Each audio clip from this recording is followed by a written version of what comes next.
okay, fine. Give me your book. Give me this Quran or whatever it is that you're reading, your moon and stars worshiping book. The guy was like, whoa, Assalamu alaikum, sister. Let's get a scarf on you if you want a tour.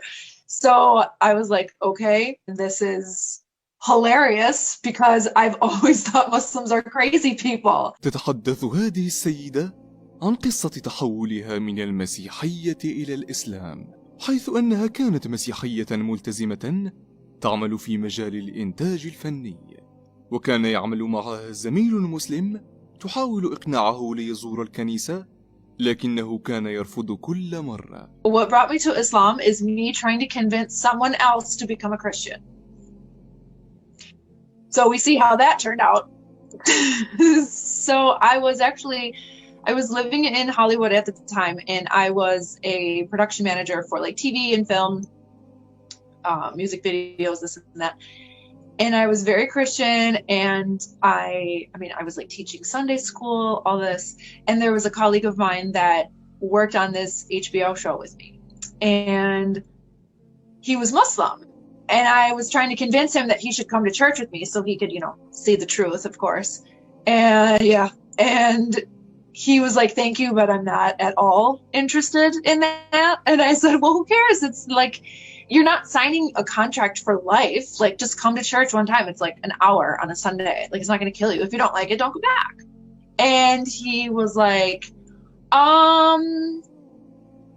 yeah, no, I'm not going to do that. And so I was like, what the heck? What has him so stuck on his religion that he won't even come for an hour? مما أثار استغرابها حول الدين الإسلامي، فطلبت منه إعطائها قرآنا وتحدثه أنها ستثبت من خلال نصوصه أنه ليس منطقيا وأن المسيحية هي الدين الصحيح. So I said, all right, listen, I have a Bible and I can quote Bible verses to you all day long, but it doesn't affect you because it's not your book. It's not your verses, it's not your scripture. What do you care? Okay, fine. Give me your book. Give me this Quran or whatever it is that you're reading, your moon and stars worshiping book. And I said, let me read that. And then I'm going to use your text against you to prove to you why none of this makes sense and this is why you should be Christian. That did not go as planned. And soon after, I found myself in a mosque by myself, wandering in with like jeans, ripped jeans, a V-neck t-shirt, flip-flops. And the guy was like, whoa, Assalamu alaikum, sister. Let's get a scarf on you if you want a tour. So I was like, okay. لكن يبدو أن رحلة البحث هذه ستؤدي إلى نتائج مغايرة لما كانت تتوقعه، حيث لمست مدى عظمة الدين الإسلامي من خلال تصفحها لمعاني وحقائق القرآن، وأصبحت تطالع القرآن طوال الوقت أينما حلت، إلى أن قررت في الأخير أن تبتعد عن حياتها وتترك كل شيء. Was just blown away by the truth of this book that I was supposed to be using for research only. And pretty soon I was like, I think I know what I need to do. And this is hilarious because I've always thought Muslims are crazy people. I'm just brainwashed by the news here. And, I didn't know anything about it. I thought they were just doing some like ritual stuff and blah, blah, blah. I didn't know what was going on. And so when I start reading the Quran, I see all these questions that I've had in Christianity for so long. All of them were answered. And I'm like, wait a minute. You guys know about Adam and Eve? You guys know Moses too? What? These are our guys. I'm Christian. These are our dudes. Like, why are you like, you should know about this. How do you guys know? Well, I didn't realize how similar Islam is to Christianity. And I'm thankful that I knew as much as I did, because otherwise, had I not known those stories, I would have probably been a little hesitant. Like, okay, you're telling me this guy throws a stick down and all of a sudden it's a snake? All right, okay. No, thanks, But I already knew these stories from Christianity, so I was like, wait a second. You guys know he parted the Red Sea? Okay, what else do you know? And then it became more and more interesting to me. So after a while, I was just like inseparable with the Quran. I was just walking around everywhere. Like, I remember just walking all over LA, just walking like a crazed woman, maniac, with a big backpack on and my little Quran that was like this big, and I'm walking and I'm not even paying attention. I'm just reading. I'm flipping pages and I'm walking and I'm walking. I'm just trying to absorb every word. And then I was like, that's it. I gotta go. I gotta move. I gotta get out of here. I can't be here. ووجهتها كانت المغرب، وقررت أن تنطق الشهادة فور انتهائها من ختم القرآن في أحد مساجد الدار البيضاء.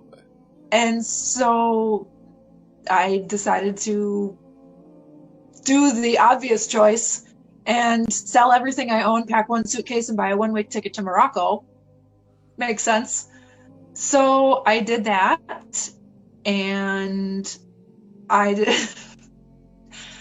didn't have a job. I didn't have family there, friends. I had nothing, no idea what I'm doing. I don't speak Arabic. I don't speak French, and no one there speaks English. Amazing. Good choice.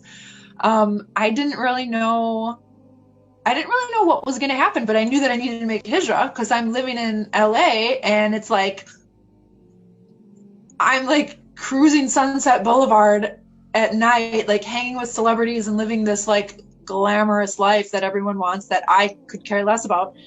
So I said, I gotta move. I gotta get out of here. And especially if I want to become Muslim for real, I cannot do that living in Hollywood. Like, it's never going to happen. My friends will never accept this. They'll tease me. I'll just be, you know, just a pile of nothing, because everybody's going to be like, okay, what are you, some wannabe Arab? Okay, you're Muslim, whatever, let's go out. You know, I knew that they weren't going to take me seriously. So I said, okay, that's fine. If my surroundings are going to change who I am, then if I want to change who I am, I should change my surroundings. So I did that, moved to Morocco, and decided to take my Shahada there in Casablanca, because I was almost done with the Quran, almost done. And I said, wait a minute, I want to wait. It took me like 2 weeks after I arrived to finish the rest of it, because I was like, everything makes sense, but I don't want to take the Shahada and become Muslim, because I know what a serious decision and life-changing statement that it is. You don't just like undo it and say, no, I was just kidding, I want to be Christian again. I knew that it was something very, very serious. So I said, well, I don't want to have this book that I'm 98% done with, and then I become Muslim, and all of a sudden the last chapter and a half, there's some little like, oh, by the way, this and this. And then I didn't want to be stuck. So I said, okay, let me finish the whole entire thing, and then I will take my Shahada. So I did that. That was December 31st, 2010. So it's been over a decade now that I'm Muslim, alhamdulillah.